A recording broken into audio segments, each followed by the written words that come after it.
Hey everyone, this video is for anyone who is interested in further information on ICE's updated guidelines for F1 students for the type of program that they will join in fall 2020. So, just as a summary, ICE a few days ago updated their guidelines for what would count as online, in person, and hybrid for students who are F1 here in the US and the ability to visa stamp abroad. As a reminder, if the student has a completely in person program, everything stays as is. They are still allowed to have one online credit hour, but that's it. If a school goes and changes their type of program based on the COVID pandemic and has a hybrid style model where they have some online and some in person classes, that would still keep the F1 student in active status, have the F1 student who's potentially abroad trying to get into the US be able to visa stamp to enter. What counts as hybrid model in terms of how many online courses that requires is still up to ICE to provide further guidance.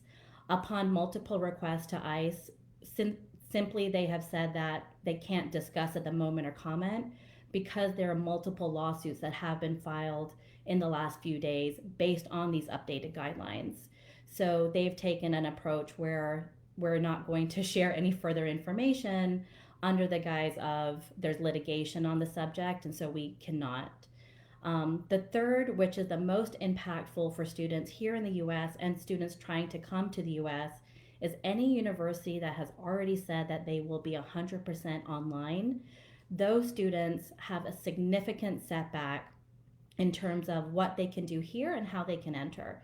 So if your school has said that they will be 100% online starting in this fall semester, then that student, if they're here in the US, will either need to transfer to a new school or depart the US to maintain valid status.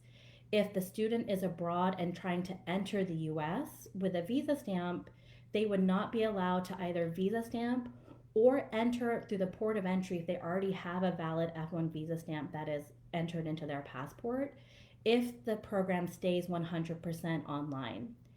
ICE has given a very tight timeline for colleges to try to decide what they're going to do this fall. So, the two important dates coming up that we want to highlight and that we will be continually looking at are this July 15th. The federal judge in the Harvard MIT lawsuit against this specific guideline said that she will provide an update on what that case is going to look like moving forward. So, July 15th is going to be really important for us to know, specifically for all the thousands of students abroad who have valid enrollment for US universities and colleges, whether they would be able to visa stamp to enter.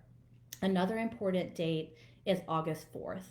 So ICE has given all colleges until July 15th to tell them what they're planning on doing instruction wise, i.e., regular in person as is, hybrid, or online. So August 4th is the day where any school that's decided that they're going to be doing the hybrid model instead of the online model, they have to reissue all I-20s to all F1 students at their university on or before August 4th. And we're not talking about too long from now. Even July 15th, the schools have really only had 9 days to decide what their model will be. As importantly, they're trying to keep the safety and health of their own college and community in check. So please look out for us. We'll be talking about those two dates and sending updates. If you want immediate news alerts on what's going on and the updates to the ICE F1 situation, please feel free to follow us on Facebook. You can also go to our website and sign up for news alerts directly. I promise we don't email that much, but if you want immediate notification when things change, please follow us. We'll give it to you. We want everyone to have as much peace of mind that we're able to give in this situation. And also, you can always call us at 919-833-0840, and we'll be happy to answer any questions you have just based on the information that we know and the information we know is coming in. Thanks, guys, and have a great rest of the day.